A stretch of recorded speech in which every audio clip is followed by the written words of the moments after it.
दोस्तों, 11 अक्टूबर 2024 शुक्रवार को शारदीय नवरात्रि की नवमी तिथि के दिन तुलसी के पौधे में एक नोट बांध देने से माता लक्ष्मी जी के आशीर्वाद से आपको जीवन के हर कष्ट से तुरंत मुक्ति मिल जाएगी।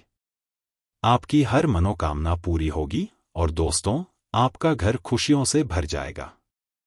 आप करोड़पति बन जाएंगे। इस बार शुक्रवार को शारदीय नवरात्रि की नवमी तिथि के दिन कई शुभ योगों का निर्माण हो रहा है, जो कि कई वर्षों बाद आया है। इसीलिए दोस्तों, इस दिन का महत्व बहुत बड़ा होता है। आपको तुलसी के पौधे से जुड़ा यह उपाय जरूर करना चाहिए, जैसा कि पंडित जी ने अपनी कथा में बताया है। तो दोस्तों, आइए जानें कि इस उपाय को कैसे करना है, कब करना है और इस उपाय को करते समय किन किन बातों का ध्यान रखना है। यह दिन इतना खास और महत्वपूर्ण होता है कि कभी-कभी बड़े बड़े पूजा पाठ और अनुष्ठान से जो मनोकामनाएं पूरी नहीं होती, वे 11 अक्टूबर 2024 शुक्रवार को शारदीय नवरात्रि की नवमी तिथि के दिन एक छोटे से उपाय करने से पूरी हो जाती हैं। बहुत सारे लोगों ने इस उपाय को किया है और उन्हें इसका फल भी मिला है। अगर आप लोग भी इस उपाय को 11 अक्टूबर 2024 शुक्रवार को करना चाहते हैं, तो पहले इसे अच्छे से समझ लें और फिर करें। आपको इस उपाय का फल जरूर मिलेगा। इस उपाय को करने से आपके घर में चाहे किसी भी प्रकार का दुख या समस्या क्यों न चल रही हो, आपको उसका कारण भी पता नहीं होगा।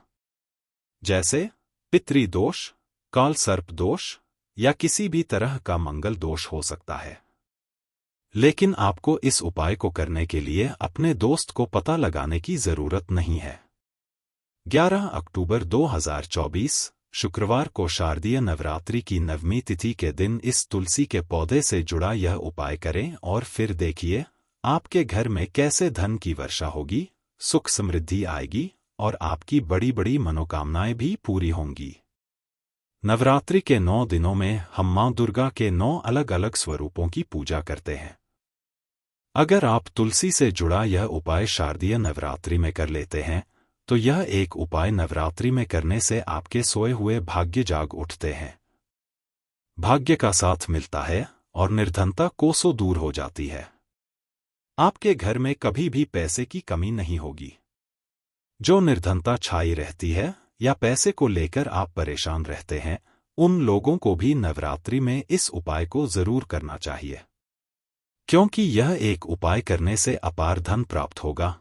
इतना धन की संभालना मुश्किल हो जाएगा। धन में जब वृद्धि होती है, तब व्यक्ति धनवान से भी अधिक धनवान बन जाता है। लेकिन अगर घर में ज्यादा पैसा आ रहा है और वह बर्बाद हो रहा है, तो सारा पैसा बेकार लगता है। जो उपाय आपको बताने जा रहे हैं, इस उपाय को करने से आपका धन बर्बाद नहीं होगा। आपके घर में पैसा रुकेगा, सुख और समृद्धि आएगी और बीमारियों से आपका घर सुरक्षित रहेगा। सबसे बड़ी बात यह है कि इस उपाय को करने से श्री विष्णु की कृपा मिलती है और मां लक्ष्मी का आशीर्वाद भी प्राप्त होता है। कृपा मिलती है। अब जिन लोगों को मां लक्ष्मी का आशीर्वाद और श्री हरि विष्णु की कृपा मिल जाती है, वे व्यक्ति अधिक से अधिक धनवान बन जाते हैं। आपने देखा होगा कि कुछ लोग जो पहले धनवान नहीं थे, अचानक धनवान बन जाते हैं। उनके पास पैसा आने लगता है और ऐसा लगता है मानो रातों रात उनके जीवन में चमत्कार हो गया हो। जिन पर मां लक्ष्मी की कृपा होती है, उनके जीवन में इसी प्रकार के बड़े बड़े चमत्कार होते हैं। अब आइए, उपाय कैसे करना है और कौन सी चीजें आपको लेनी हैं, इसके बारे में बात कर लेते हैं। सबसे पहले आपको पिसी हुई हल्दी लेनी है। अगर आपके पास साबुत हल्दी है, तो उसे पीसकर पाउडर बना लें, अन्यथा आप रेडीमेड पिसी हुई हल्दी ले सकते हैं। इसके साथ आपको एक कलावा यानी मौली धागा भी लेना है, जो लाल रंग का होना चाहिए। यह उपाय आप नवरात्रि में अष्टमी के दिन भी कर सकते हैं, नवमी के दिन भी। दोनों दिन बहुत महत्वपूर्ण होते हैं। अब इन दोनों चीजों को लेकर आपको तुलसी जी के पौधे के पास बैठ जाना है। ध्यान रखें कि यह उपाय सुबह के समय करना है, शाम के समय नहीं। आप स्वच्छ वस्त्र धारण करके तुलसी के पौधे के पास बैठ जाएं। अब आपको क्या करना है? जो हल्दी आपने ली है उस सूखे पाउडर को तुलसी के गमले में छिड़कना है और 3 बार बोलना है, ओम नमो भगवते वासुदेवाय नमः। यह मंत्र 3 बार बोलें। हल्के हल्के से हल्दी तुलसी के पौधे में छिड़के। इसके बाद मौली धागा लेकर हल्दी का थोड़ा सा पाउडर अलग से लें, उसमें थोड़ा पानी डालें और एक गाढ़ा पेस्ट बना लें। इस हल्दी के पेस्ट को मौली धागे पर लगाएं और 3 गांठ लगाते हुए श्री हरि विष्णु का ध्यान करें। अब यह कलावा यानी मौली धागा तुलसी के गमले में बांध दें और अपने मनोकामना कहें, हे तुलसी मैया, मेरी यह इच्छा पूरी हो जाए। जैसे ही आप नवरात्रि में इस उपाय को करेंगे, सबसे पहले तो आपका धन बढ़ता चला जाएगा। तुलसी से जुड़ा यह उपाय करते हुए आपको श्री हरि विष्णु का आशीर्वाद प्राप्त होगा, जो अधिक से अधिक धन देने का काम करते हैं। धन मां लक्ष्मी देती हैं, लेकिन किस व्यक्ति को कितना देना है, यह श्री हरि विष्णु ही तय करते हैं। जो लोग अधिक धनवान बनना चाहते हैं, उन्हें नवरात्रि में इस उपाय को करना नहीं छोड़ना चाहिए। इस उपाय से व्यक्ति को अधिक धन मिलता है, धन की बर्बादी नहीं होती और घर में सुख समृद्धि आती है। आपने देखा होगा कि कोई भी शुभ काम जैसे पूजा, विवाह या गृह प्रवेश में हल्दी सबसे पहले ली जाती है। हल्दी नकारात्मक ऊर्जा को दूर करती है और बुरी शक्तियों को घर से दूर रखती है। हल्दी शुभ चीजों को आकर्षित करती है।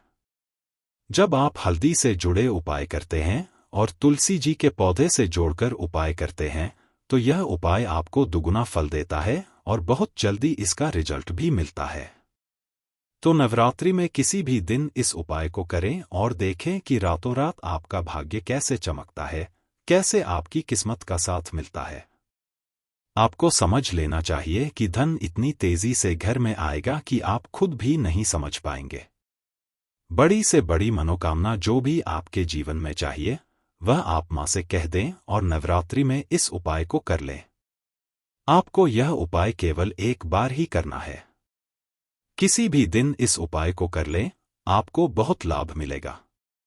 यह समझ लीजिए कि सौभाग्य आपके साथ होगा और फिर आप अपने जीवन में जो भी चाहेंगे वह आपको मिल जाएगा। अब जल्दी से दूसरे उपाय के बारे में बात कर लेते हैं। दूसरा उपाय भी तुलसी जी के पौधे से जुड़ा है। अगर आप इसे करते हैं तो आपकी आने वाली पीढ़ियां भी केवल धन ही देखेंगी। कभी भी आपके घर में निर्धनता नहीं आएगी, क्योंकि यह उपाय अत्यंत उत्तम है। इसलिए नवरात्रि में यह दूसरा उपाय जरूर करें। पड़ने वाले गुरुवार के दिन यह उपाय आप किसी भी नवरात्रि में कर सकते हैं। आपको कच्चा दूध लेना है और थोड़ा सा शुद्ध जल लेना है। जल और कच्चा दूध को मिलाकर इस मिश्रण को गुरुवार के दिन तुलसी जी के पौधे में चढ़ाना है। अपने हाथों से अर्पित करना है, यानी दूध को सीधे हाथ में लेकर धीरे धीरे तुलसी जी के पौधे में डालें। यह उपाय गुरुवार के दिन नवरात्रि में कर लें और फिर देखें कैसे आने वाली पीढ़ियां धन में वृद्धि करती हैं। अब जल्दी से बात कर लेते हैं तीसरे उपाय की, जो नवरात्रि का ही उपाय है। देखिए, नवरात्रि का पूजन मां दुर्गा के बिना अधूरा होता है। लौंग आपके जीवन में धन को तेजी से लाने में सहायक होती है और आपके घर से बुरी शक्तियों को दूर करती है। लौंग शिव और शक्ति का स्वरूप है, इसलिए घर पर कोई संकट नहीं आता। आपको करना क्या है? आपको 2 फूल वाली लौंग और 2 कपूर लेने हैं। अब आपको ये लौंग और कपूर अपने घर के मंदिर में जलाने हैं, मां दुर्गा के सामने। इससे मां दुर्गा की आरती करें और मां दुर्गा से कहें कि कभी भी मेरे घर में कोई संकट ना आए, कोई दुख ना आए, मेरे पैसे को नजर ना लगे और मेरे घर को नजर ना लगे। हे दुर्गे मां, मेरी रक्षा करना, मेरे परिवार की रक्षा करना और अपनी कृपा मुझ पर बनाए रखना। इस तरह से आपको अपने हिसाब से जो भी मां से कहना है, आप कह सकते हैं। नवरात्रि में यह उपाय करना बिल्कुल मत भूलिए। आपके घर का मंदिर ऊर्जा का केंद्र है और ऊर्जा पूरे घर में मंदिर से ही जाती है। जब आप लौंग और कपूर जलाते हैं, विशेषकर नवरात्रि में, तो आपको पूजा का बहुत अधिक फल मिलता है। माँ दुर्गा प्रसन्न होती हैं क्योंकि उन्हें लौंग बहुत प्रिय है। साथ ही इससे आप नजर दोष से भी बचते हैं और आपके घर में कोई नकारात्मक ऊर्जा प्रवेश नहीं कर पाती। इसलिए नवरात्रि में लौंग के उपाय करना बिल्कुल ना भूलें। जितने ज्यादा उपाय आप करेंगे, लाभ उतना ही अधिक मिलेगा। सच्ची श्रद्धा से किए गए उपाय जरूर सफल होते हैं और आपको वह भी मिलेगा जो आपने सोच रखा है। अब बात करते हैं अगले महत्वपूर्ण और प्रभावशाली उपाय के बारे में। नवरात्रि हमारे हिंदू धर्म के प्रमुख और पवित्र त्योहारों में से एक है। सनातनी हिंदू पंचांग के अनुसार शारदीय नवरात्रि का अत्यधिक धार्मिक और आध्यात्मिक महत्व है। इन 9 दिनों में माता रानी के 9 स्वरूपों शैलपुत्री, ब्रह्मचारिणी, चंद्रघंटा, माँ कुष्मांडा, स्कंद माता, कात्यायनी, कालरात्रि, महागौरी और सिद्धिदात्री की पूजा पूरी श्रद्धा और भक्ति के साथ की जाती है। हमारे शास्त्रों में यह मान्यता है कि नवरात्रि के दौरान माता दुर्गा की शक्तियां पूर्ण रूप से जागृत हो जाती हैं। इसलिए जो भी भक्त सच्चे मन और विधि विधान से मां दुर्गा की पूजा करता है, उसकी सभी मनोकामनाएं पूर्ण होती हैं। यदि आप भी सच्चे दिल से प्रार्थना कर रहे हैं, तो कमेंट बॉक्स में जय माता दी अवश्य लिखें। माता रानी आपके सभी दुखों को दूर करेंगी और आपकी झोली को खुशियों से भर देंगी। नवरात्रि का महापर्व 9 देवियों या 9 कन्याओं को समर्पित होता है।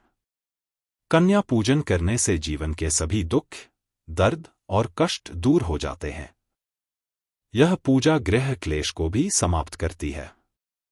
यहां तक कि पितृदोष, राहु दोष, मंगल दोष और काल सर्प दोष जैसी कठिन समस्याएं भी कन्या पूजन से समाप्त हो जाती हैं और घर में सुख समृद्धि का आगमन होता है।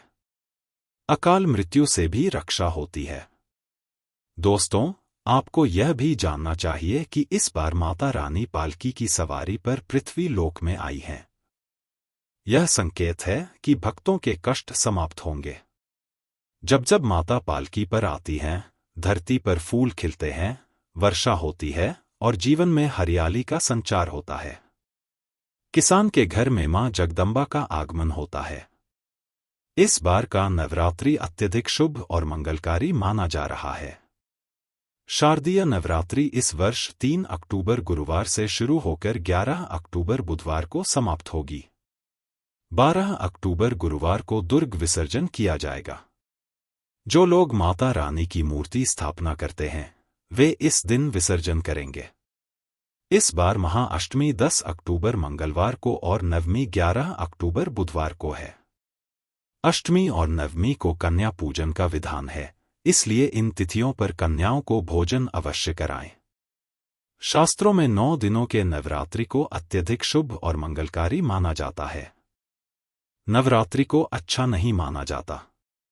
ऐसे में 10 दिनों की नवरात्रि बहुत शुभ मानी गई है। भक्तों, शास्त्रों के अनुसार नवरात्रि के दिनों में माता रानी का पूजन करने से, विशेष रूप से कन्या पूजन करने से, मां अभय वरदान प्रदान करती हैं। कुंडली में जो कष्ट होते हैं, उन्हें ठीक कर देती हैं। श्रीधर की तरह ही सच्चे हृदय वाले व्यक्ति के सभी कष्टों का निवारण मां शीघ्र ही करती हैं।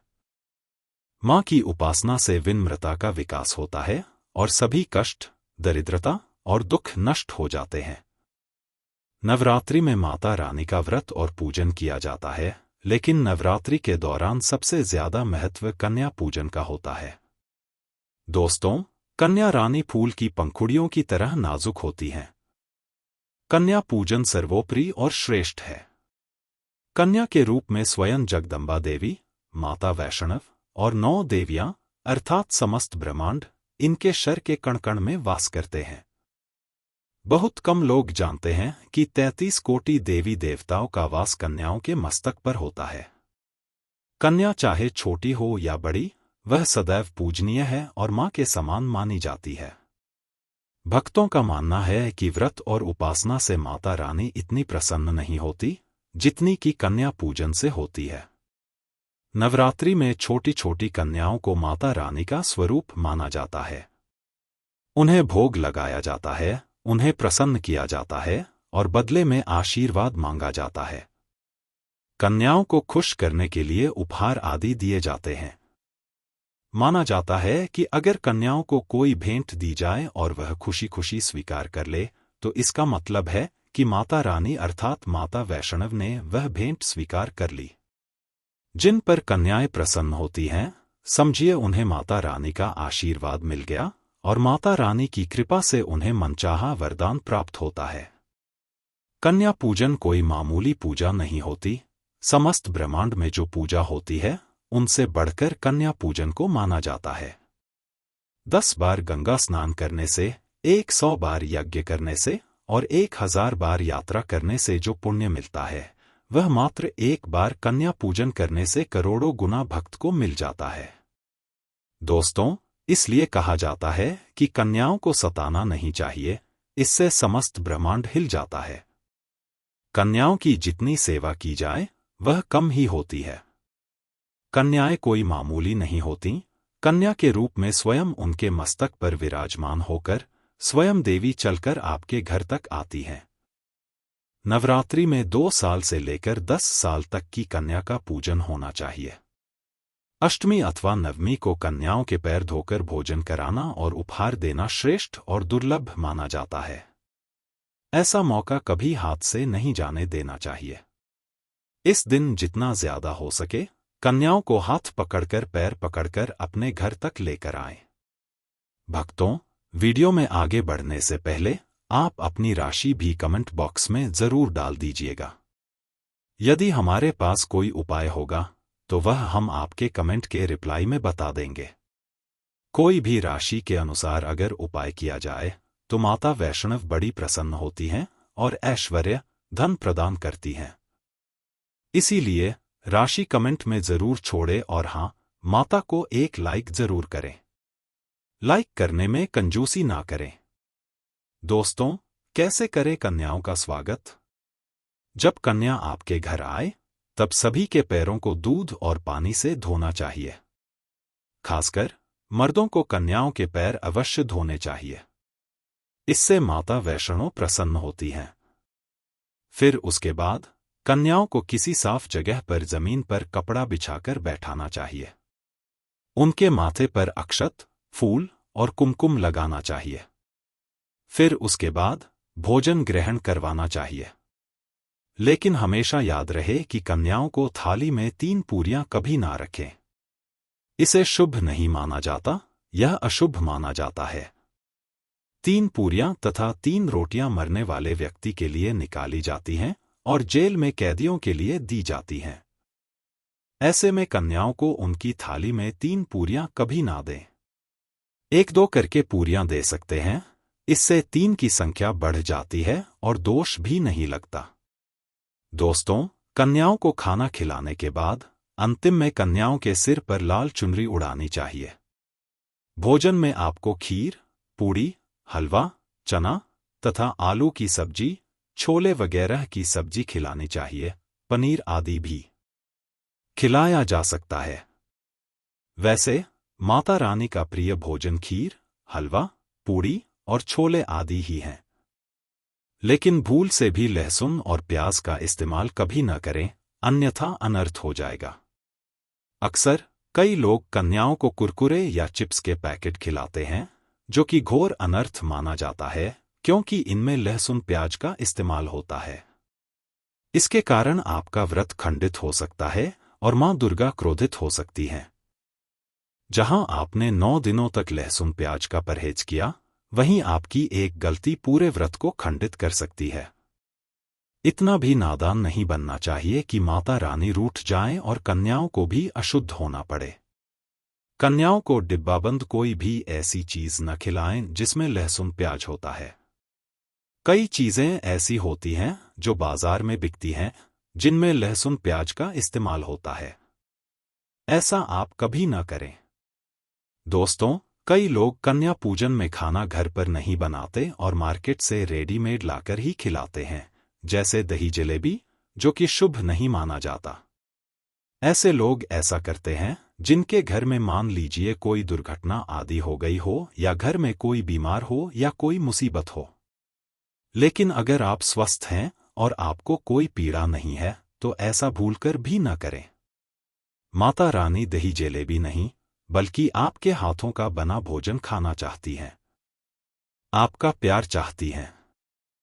फिर चाहे आप घर में एक ही पूड़ी क्यों न बनाएं, माता के लिए आप स्वयं ही अपने हाथों से माता रानी को भोजन कराएं। देखिए, भले ही आप दही जलेबी खिला सकते हैं, परंतु माता को घर का बना हुआ शुद्ध भोजन ही अति प्रिय है। खासकर शारदीय नवरात्रि के दौरान घर में पक्का खाना अवश्य बनाना चाहिए। माता रानी बहुत प्रसन्न होती हैं। घर का बना पक्का खाना ही कन्याओं को खिलाना चाहिए।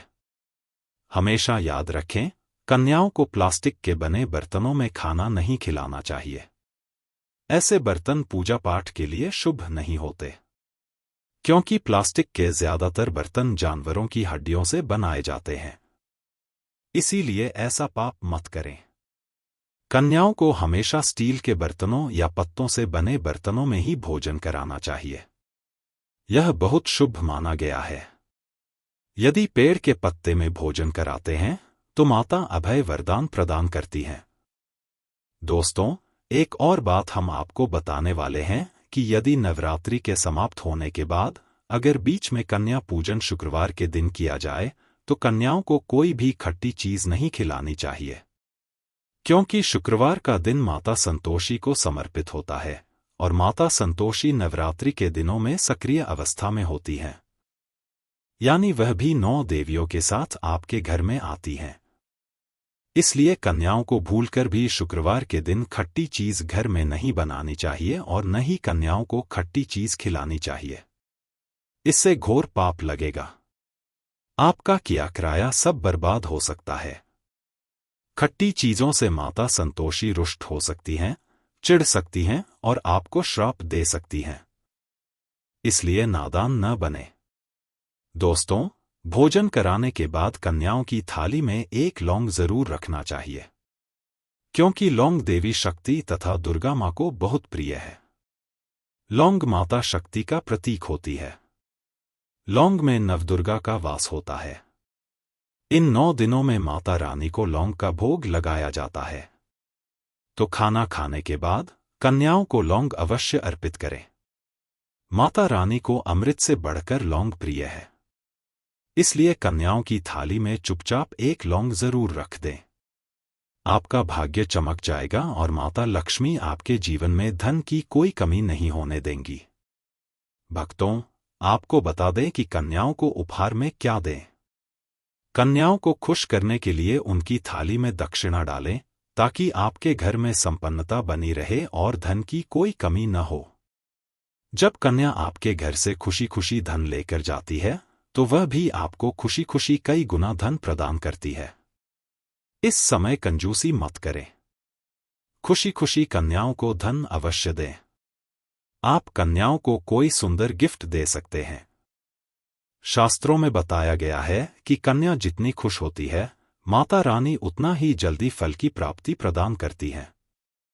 ऐसे में आप कन्याओं को चॉकलेट का बॉक्स दे सकते हैं तथा खूबसूरत कपड़े दे सकते हैं। याद रहे, काले कपड़े न दें। स्टील के बर्तन भी गिफ्ट के तौर पर दे सकते हैं। याद रहे कि कन्याओं को लोहे का कोई भी सामान नहीं देना चाहिए, नहीं तो राहुकेतु का प्रभाव आपके जीवन में प्रवेश कर जाएगा। राहुकाल तथा राहु दोष आपको लग जाएगा और आप बर्बाद भी हो सकते हैं। दोस्तों, जब कन्या अपने घर के लिए प्रस्थान करें तो उनके चरण जरूर छू लें और अपने मन में अपनी प्रार्थना को पूरा करें। सच्चे दिल से मांगी मुराद माता रानी अवश्य ही पूरी करती हैं। सच्चे दिल का मतलब होता है कि मन में कोई भी लालच न हो।